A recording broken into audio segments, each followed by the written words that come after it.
GT Holidays, South India's #1 travel brand. You know you are special when you're with GT Holidays. நலம் காக்கும் ஸ்டாலின், உங்கள் குடும்பத்தின் நலன் அரசின் பொறுப்பு. கட்டணமில்லா மருத்துவ சேவைகள். பழைய நகையை கொடுத்து வைட் 11 மந்த்ஸ்ல அதே அடைக்கு புது நகையை எடுத்துக்கோங்க. எக்ஸ்ட்ராவா ₹1 தர வேண்டாம். Magic old gold exchange. Amit Shah Tamilagam வந்தாரு, ஆனா மிகப்பெரிய அப்செட்ல தான் திரும்பி போனாரு. அதற்கு இவ்வளோ காரணம் இருக்குது அப்படின்னு நிறைய விஷயங்கள் பேசப்பட்டு வருது. குறிப்பாக இங்கே இருக்கிற உள்ளடி பிரச்சனை எல்லாமே அவருக்கு தெரிஞ்சு போச்சு. அந்த கன்னியாகுமரியில் ஒரு அம்மா இருப்பாங்களே, எம்எல்ஏ, முன்னாள் எம்எல்ஏ, அவங்கள கொஞ்சம் கூட கண்டுக்கல. அதனால் அவங்களும் இப்போ விஸ்வரூபம் எடுத்து நிற்கிறாங்க அப்படின்னு நிறைய விஷயங்கள் பேசப்படுது. அது மட்டும் இல்லாமல் தமிழ்நாட்டில் அடுத்த டிஜிபி யார் அப்படிங்கிற கேள்வியும் தொடர்ந்து எழுப்பப்பட்டுட்டே வருது. அதுக்கு ஏன் தமிழக அரசு இத்தனை நாள் தாமதிக்குது, அதற்கு பின்னணியில் நடக்கக்கூடிய குளறுபடிகள் என்ன அப்படிங்கிறது குறித்தெல்லாம் விரிவாக பேசுவோம். Welcome to sensation.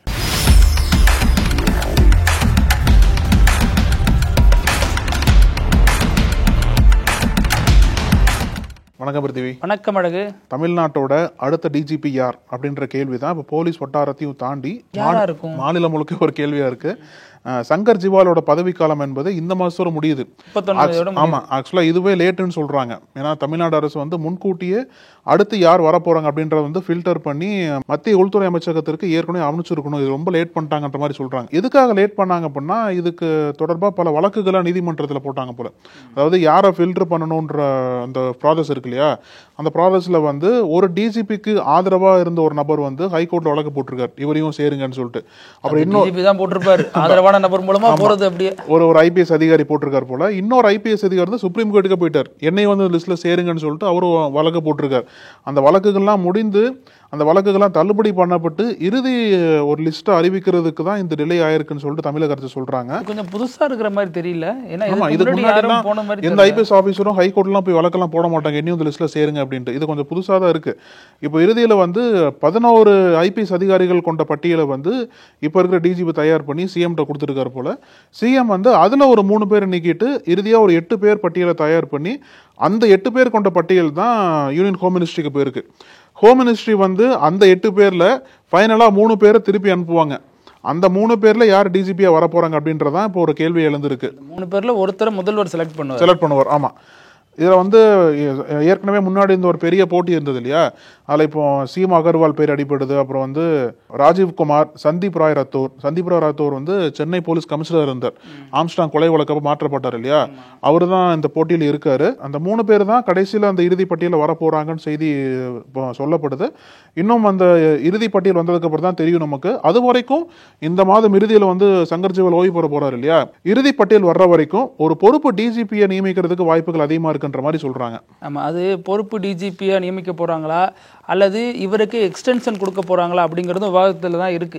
என்னன்னா, சட்டமன்ற தேர்தல் வரப்போகுது, அதற்கு ஒரு அரசு இதற்கு முன்னாடியே இருந்த டிஜிபி இருந்தாதான் சரியா இருக்குன்னு நினைக்கும்.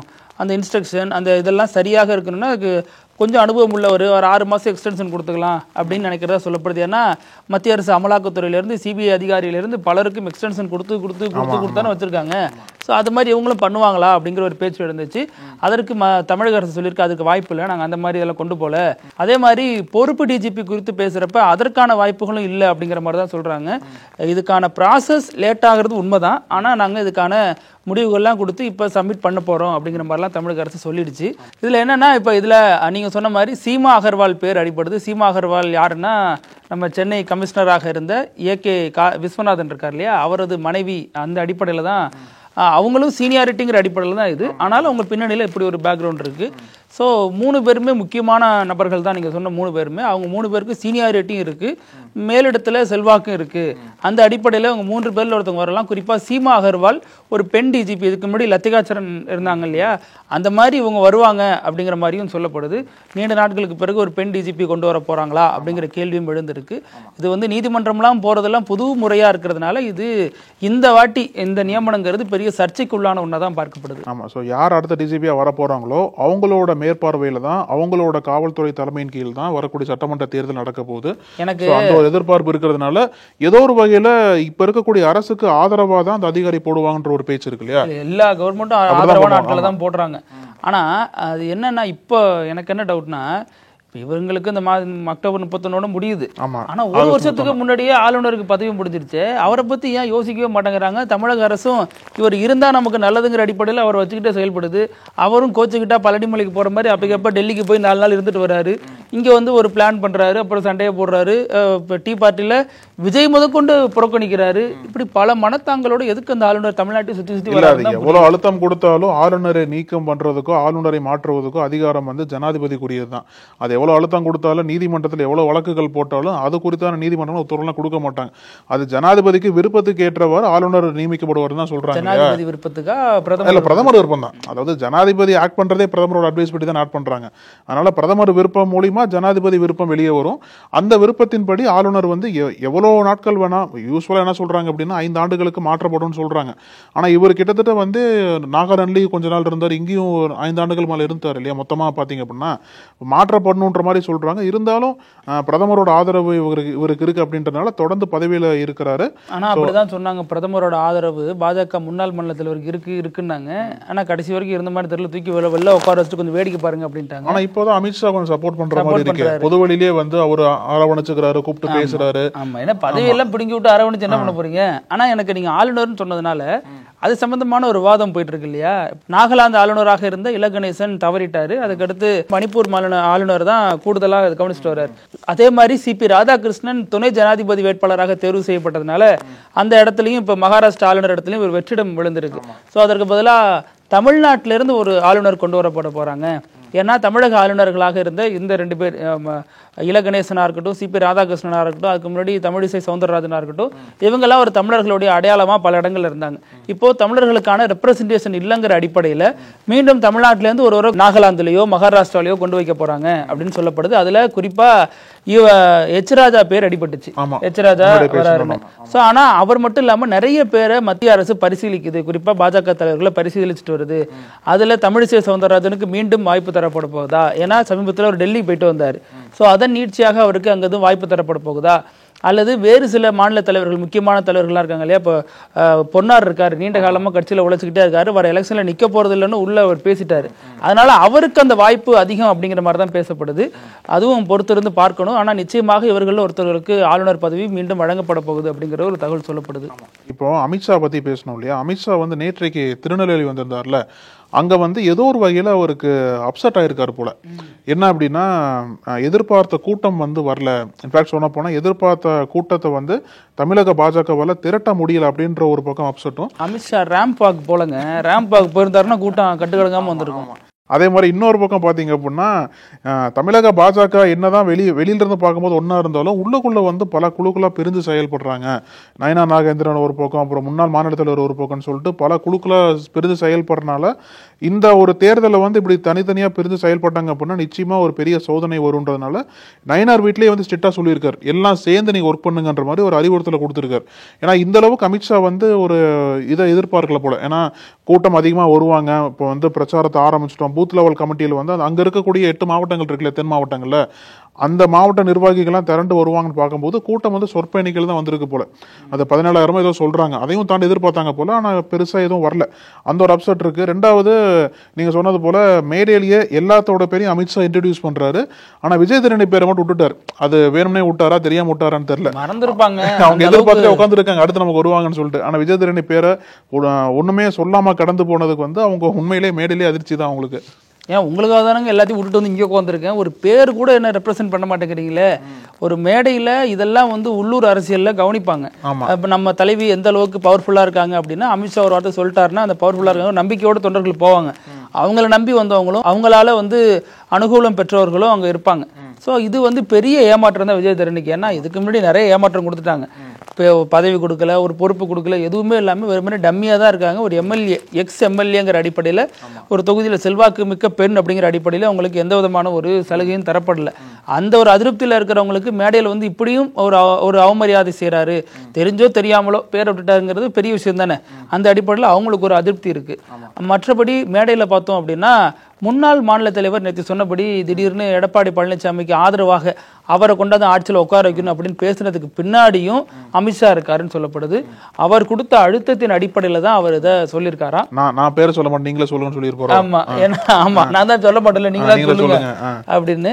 அதுல என்ன சொல்றாங்க அப்படின்னா, நடக்க போறதெல்லாம் நம்ம அப்புறம் பார்த்துப்போம், இந்த எலெக்ஷனுக்கு இதுதான் நம்ம அஜெண்டா அப்படின்னா நம்ம அதை நோக்கி போறதுல தப்பு இல்லை அப்படின்னு இவருக்கு அட்வைஸ் பண்ணியிருக்காரு. வேற வழி இல்லாம அவரும் இதை செய்யறதுக்கு ஒப்புக்கொண்டதாக சொல்லப்படுது. ஆனாலும் பின்னணியில நிறைய வேலைகள் பார்த்துட்டு தான் இருக்காரு. அவருக்கு எதிராக அவரை எங்கெங்கெல்லாம் வாய்ப்பு கிடைக்கும் பொழுது கழிச்சு கட்டலான்னு பிளான் பண்றவரோ எல்லாமே திட்டம் போயிட்டு இருக்குன்னு தான் சொல்லப்படுது.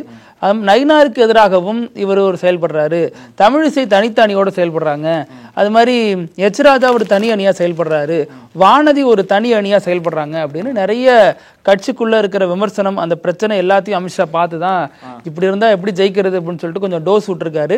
அது மட்டும் இல்லாமல் இணைந்து செயல்படுங்க, எலெக்ஷனை மையமாக வச்சு செயல்படுங்க, தனிப்பட்ட நபர்களுக்காக இயங்காதீங்க அப்படின்னு இருக்காரு.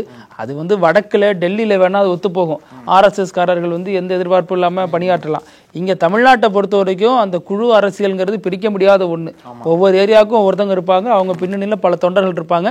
அதை வச்சு தான் திராவிட இயக்கங்கள் இங்கே வெற்றியை எளிதில் ஈட்டிருக்காங்க. அதை எப்படி ஹேண்டில் பண்ணுறோம் அப்படிங்கிறது தான். இணைந்து செயல்படுங்கன்னா படமாட்டாங்க, இனி அதை எப்படி பண்ண முடியும், 5 விரலும் ஒன்றாவா இருக்குது அப்படின்னா 5 விரலும் கையில் தானே இருக்குன்னு சொல்லலாம். ஆனால் அது நடைமுறையில் தனித்தனியாக தானே இருக்காங்க.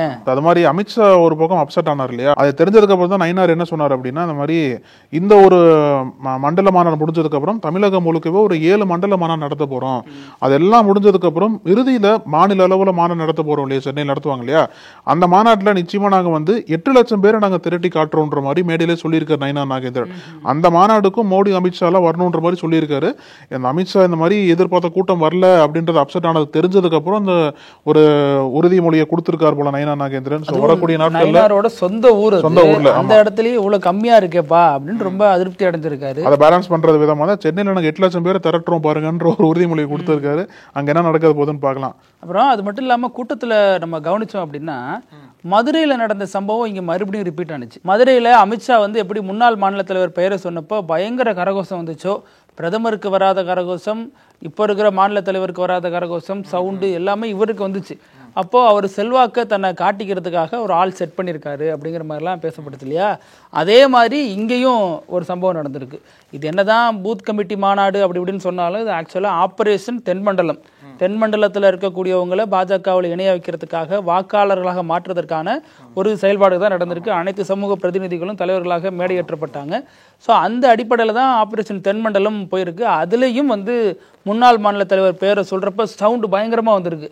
மதுரையில் சொல்கிறது வேற, இங்கே சொல்கிறதுனா இங்கே வந்து நயினார் நாகேந்திரனோட ஊர், அவரோட கோட்டை. அது இங்கேயே நமக்கு தெரியாமல் ஆளு ரெடி பண்ணி வச்சிருக்காப்புல பாரு அப்படின்னு நயினார் ரொம்ப டென்ஷன் ஆகிட்டாரா.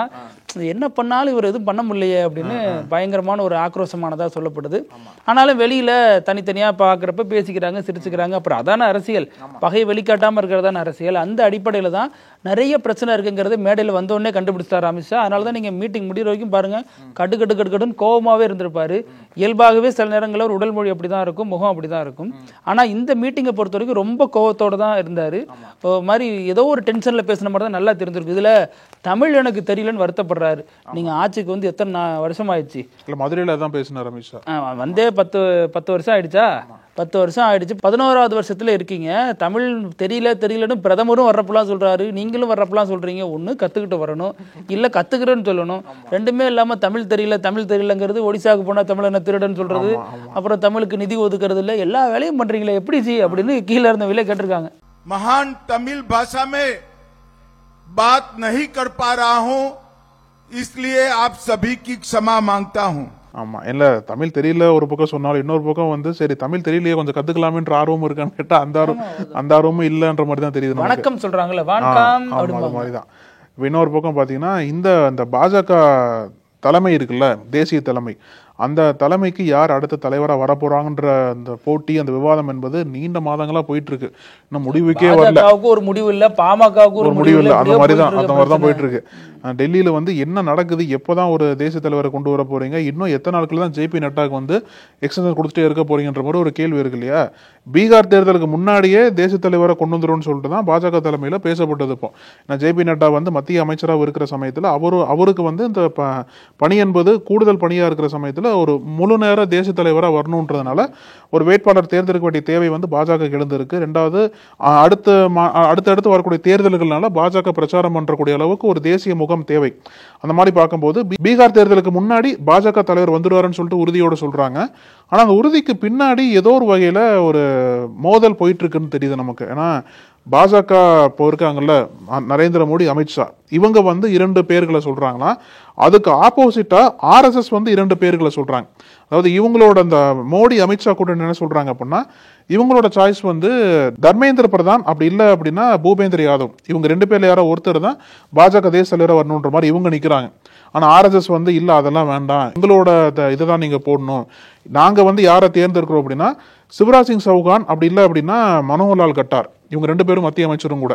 அப்படி இருக்கிற சமயத்தில் இவங்க 2 பேர் ஒருத்தர் தான் பாஜக தலைவராக வரணும்னு சொல்லிட்டு இவங்க நிற்கிறாங்க. இப்போ நிதின் கட்காரியை RSS கைவிட்டுடுச்சு. ஆமா, RSS கைவிட்டாங்க போல. ஆனா இதுல வானதி சீனிவாசன் பெயரும் ஸ்மிருதி இரானி பெயரும் அதுவும் இருக்கு. அது RSS என்ன சொல்றாங்க அப்படின்னா, RSS ஓட கருத்து மட்டும் இல்லாம பாஜக தலைவருக்குள்ளேயே ஒரு கருத்து நிலவிட்டு இருக்கு. என்ன அப்படின்னா, ஒரு பெண் தலைவரை கொண்டு வரலாம் அப்படின்ற மாதிரி இன்னொரு லாபியும் பண்ணிட்டு இருக்காங்க. அதுல வந்து நீங்க சொன்னது போல ஸ்மிருதி இரானி, நிர்மலா சீதாராமன், அப்புறம் தகுபதி புரந்தேஸ்வரி, வானதி சீனிவாசன் பேர்லாம் அடிபட்டு இருக்கு. நிர்மலா சீதாராமன் அவங்கள்ட்ட பணமே இருக்காது, எப்படி வந்து கட்சி நடத்துவாங்க, எப்படி கஷ்டப்படுவாங்க? இல்ல, அவங்களா பணம் போட போறாங்க, அதனால வாய்ப்பு இருக்கு. எலெக்ஷன்ல நிக்கலங்கிறதுக்கு இதுதான் காரணமா சொன்னாங்க. அத ராஜ்யசபா இருக்குல்ல, ராஜ்யசபா இருக்குல்ல, அங்க எம்பி ஆயிருவாங்க. ஆமா ஆமா. இல்ல, தமிழர் ஒருத்தரை பாஜக தேசிய தலைவரா கொண்டு வந்துட்டாங்கன்னா மிகப்பெரிய நெருக்கடியை சந்திக்க நேரிடும் இங்க இருக்கக்கூடிய திராவிட கட்சிகள், இந்த சார்ந்த கூட்டணி, இந்தியா கூட்டணி எல்லாம். ஏன்னா துணை ஜனாதிபதியாவும் நாங்க தமிழர் தான் கொண்டு வரோம், எங்க கட்சியோட தேசிய தலைவராகவும் ஒரு தமிழர் தான் கொண்டு வரோம், வானதி சீனிவாசனை கொண்டு வரும் பட்சத்தில் சொல்றேன். ஆனா இதெல்லாம் நடக்குமான்னு தெரியல. நடந்தா அது மிகப்பெரிய நெருக்கடியை உண்டாக்கும். அதற்காக பாஜக அதையும் செய்யும் அப்படிங்கிற ஒரு கருத்தும் பேசப்படுது. இல்ல, ஸ்மிருதி இரானி டிவி பக்கம் போயிட்டாங்க, நடிக்க போயிட்டாங்க. மறுபடியும் அவங்க பொலிட்டிக்கலுக்கு வருவாங்களா என்னன்னு தெரியல. ஏன்னா அவங்க அமைச்சர் பதவி தரலங்கிற கோவத்துல போயிட்டாங்க.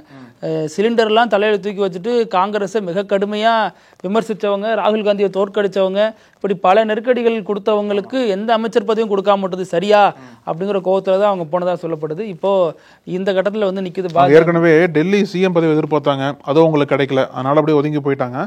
இப்போ இன்னொரு பக்கம் இப்போ சமீபத்தில் கூட இந்த சுதந்திர தின விழாவில் நரேந்திர மோடி RSS புகழ்ந்து பேசியிருந்தார். அப்படி இருக்கிற சமயத்தில் RSS புகழ்ந்து பேசினாரு. நான் சொல்லவா, அது வந்து நிறைய சுத்தி இருக்கக்கூடிய இப்போ குறிப்பா ட்ரம்ப் தான் காரணம். அவர் புகழ்ந்து பேசுனது போட்டு அடின்னு அடிக்கிறாரு. 30 தடவை நான் தான் சேர்த்து வச்சேங்கிறாரு, பிரச்சனையை நான் தான் சார்ட் அவுட் பண்ணங்கிறாரு. ஒரு சைடு வரியை போடுறாரு, ஒரு சைடு சீனா நெருக்கடி, ரஷ்யா ஒரு பக்கம் ஒரு மாதிரி கேம் பிளே பண்றாங்க. இப்படி வெளி உலகத்துல, வெளிநாட்டுல தனக்கான அந்தஸ்து சர்வதேச அரங்கத்துல குறையிற பட்சத்துல இந்தியாவிலேயே அது ரிஃப்ளெக்ட் ஆகக்கூடாது, அதுக்கு நம்ம RSS பகச்சிக்க கூடாதுங்கிறதே இப்பதான் பிரதமருக்கு தெரிய வந்திருக்கு. அதனாலதான் இணங்கி போறாரு. இப்ப இத்தனை வருஷம் ஒரு முறுக்கிட்டு இருந்தவங்க இப்ப இணங்கி போறாங்கன்னா அதுல ஒரு அரசியல் இல்ல. இப்போ ஏற்பட்டிருக்கக்கூடிய இணக்கம் என்பது RSS சொல்லக்கூடிய வேட்பாளர்களை மோடி ஆதரிப்பாரா தேசிய தலைமைக்கு, அது ஒரு கேள்வி இருக்குல்ல. மோடிக்கு பதிலாக ஒரு வேட்பாளரை கொண்டு வரேன்னு சொல்றாங்க RSS, அதுவும் போயிட்டு இருக்கு. இல்ல, இந்த சிவராஜ் சிங் சௌகானுக்கும் மோடிக்குமே வந்து ஒரு வகையான ஒரு மோதல் இருந்தது. ஆனா சிவராஜ் சிங் சௌகானும் பிரதமர் வேட்பாளராக பார்க்கப்பட்டவர் தான் பாஜக. அதையும் தாண்டி தான் மோடி வந்தார். எப்படி மோடிக்கும் நிதின் கட்கரிக்கும் ஒரு மோதல் போக்கு இருந்ததோ அதே மாதிரி மோதல் போக்கு தான் சிவராஜ் சௌகான் கூட இருந்தது. அப்ப அவரை வந்து RSS முன்மொழியும் போது அதை வந்து மோடி, அமித்ஷா வேத்துக்கிட்டு அவங்களுக்கு ஆதரவா நிப்பாங்களா அப்படின்ற கேள்வி இருக்கு. அப்புறம் நிகழ்ச்சியை முடிக்க போறோம், அதனால இப்படியெல்லாம் நடக்குமா அப்படிங்கிற ஒரு செய்தியை பார்த்துருவோம். இது எங்க நடந்திருக்கு, என்ன மாதிரியான செய்தி அப்படின்னா, ஸ்பெயின்ல கிரனாடா அப்படின்னு ஒரு மாகாணத்துல லஞ்சரோன் அப்படின்னு ஒரு ஊர் இருக்கு, ஒரு கிராமம். அங்க ஒரு சட்டம், ஒரு சிறப்பு சட்டம் இயற்றிருக்காங்க. என்னன்னா, சட்டத்தின்படி அங்க வந்து நீங்க மரணிக்கிறதே தண்டனைக்குரிய ஒரு குற்றம் அப்படிங்கிறது தான் அந்த சட்டம். இதனால அது செத்தவனை போய் என்ன பண்ண முடியும் அப்படின்னா, ஏன்னா சாவே கூட, செத்தினா தப்பு, தண்டனை அப்படிங்கிறாங்க. யார் தண்டனை கொடுப்பாங்க? தண்டனை செத்ததுக்கு அப்புறம் தோண்டி எடுத்து அடிப்பாங்களோ என்னமோ தெரியல. அது என்ன காரணம் சொல்றாங்க அப்படின்னா, இந்த சட்டம் 2000 தான் போட்டிருக்காங்க. ஆனா காரணம் என்ன அப்படின்னா, அந்த ஊர் தாங்க சரியான ஊர், ஒரே நாடு ஒரே சுடுகாடுன்னு ஃபாலோ பண்ணிட்டு இருக்காங்க. அந்த கிராமத்துக்கு ஒரே சுடுகாடு தான் இருக்கு. அதுல நிறைய பேருடைய உடல்கள்லாம் புதைக்கப்பட்டிருக்கிறதுனால தோண்ட முடியல, ஏன்னா ஃபுல்லா பாடி எல்லாம் இருக்கு, அதனாலதான் சாகுறது மரண தண்டனைன்னு விதிச்சிருக்காங்க. இதனால வினோதமான சட்டமா இருக்கு, சாவரனை போய் இப்படி கண்ட்ரோல் பண்ண முடியும், எப்படி தடுக்க முடியும் அப்படின்னு தெரியல. ஆனா இந்த சட்டத்தின் மூலமாகவே அந்த லஞ்சரோன்கிற கிராமம் உலக அளவுல ஒரு பெயர் பெற்ற கிராமமா மாறி இருக்கு. வினோதமான ஒரு சட்டம் கொண்டு வந்திருக்காங்க அப்படின்னு. சுடுகாட்டில் இடம் இல்லாதனால தான் இந்த நெருக்கடி அப்படின்னு சொல்லப்படுது. இது மாதிரி வேறு சில இடங்களும் சொல்லப்படுது. நார்வேலையும் ஒரு ஊர் இருக்கான், அங்கேயும் வந்து சாகிறது தண்டனை அப்படிங்கிற ஒரு சட்டம் கொண்டு வந்திருக்காங்க. அதற்கு என்ன காரணம் சொல்றாங்க அப்படின்னா, அங்க உள்ள அந்த தட்பவெப்ப சூழ்நிலைக்கு அங்க புதைக்கப்படும் உடல்கள்லாம் அவ்வளவு சீக்கிரம் அழுகிறது கிடையாது, அப்படியே இருக்கிறதான். அதனால அவங்களும் சட்டத்தை கொண்டு வந்திருக்காங்க. ஒரு சாவரோட நிம்மதியா சாவ விடுறீங்களா, செத்தா குத்தம்னா எவ்வளவு மன உளைச்சல் காலாவாம. அதாவது இடம் இல்லை அப்படின்ற காரணத்துக்காக இயற்கையோடு நீங்க மோதலாமா? பிறப்பு என்பதை இறப்பு ஒண்ணு நிச்சயமா நடக்கும்ல. இது மாதிரி நம்ம ஊர்லயும் வந்துட்டா ஜாதி மதம் பிரச்சனை இல்லாமல் போயிடும். எல்லாரும் ஒத்துமையா ஒரு இடத்துல சாவரப்பாச்சும் இருப்பாங்க, அது நல்லதுதான். ஆனாலும் அது அங்க கொஞ்சம் ஓவர் டோஸா போயிட்டாங்க. இதே மாதிரி நம்ம திங்கட்கிழமை பல செய்திகளோட சந்திக்கலாம். நன்றி. தொடர்ந்து பேசலாம். நன்றி. நக்கீரன் டிவிக்கு சப்ஸ்கிரைப் செய்யுங்கள். உங்கள் ஆதரவே எங்கள் பலம். ஆசிரியர்களுக்கு நண்பனாகவும் மாணவர்களுக்கு ஆசானாகவும் திகழும் தேர்வு வழிகாட்டி. ஒவ்வொரு பாடத்திற்கும் அனுபவமிக்க ஆசிரியர்களின் துல்லியமான தெளிவான விடைகள். CNC இருக்கு, தேர்வு பயம் எதற்கு? இது தீரன் பப்ளிஷிங் ஹவுஸ் விற்பனை வெளியீடு.